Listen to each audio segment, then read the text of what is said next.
we really only should need to urinate about every 3 to 4 hours, depending on what our intake is. And so I see women who are like, oh, but I go every 1 to 2 hours. Like, isn't that normal? No, not really. I mean, our bladders have a pretty big capacity, but we can train our bladders to feel like it needs to go more often. And pretty soon it's a habit, just like every other bad habit. And so that's a big one that I feel with people. Frequency at night is another big one. I mean, Mm. really, until about the age of 55 or 60, we shouldn't have to get up in the middle of the night to go. And so a lot of people do. So that's something we can work on. Constipation is another really big one. The pelvic floor plays a huge role in constipation.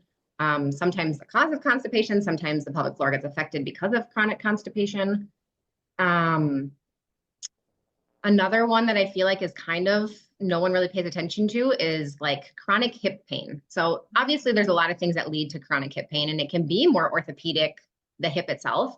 But I see a lot of women who have done all the orthopedic things. They've had scans, they've seen a PT for their hip, and it doesn't get better. And then we go and we check those deep hip rotators that we can access through the pelvic floor, and they're really tight. And so working there can help hip pain. Painful intercourse, or just any pelvic pain. So yeah, there's so many symptoms that come from the pelvic floor. Yeah, the constipation, like in my practice, because I work Yeah. as a nutritionist and I see that, constipation profile. And that definitely I've seen for patients with chronic constipation. It's often maybe many layers, but like where pelvic floor health played a big role in their symptoms and correcting those issues where Yep. that's resolved.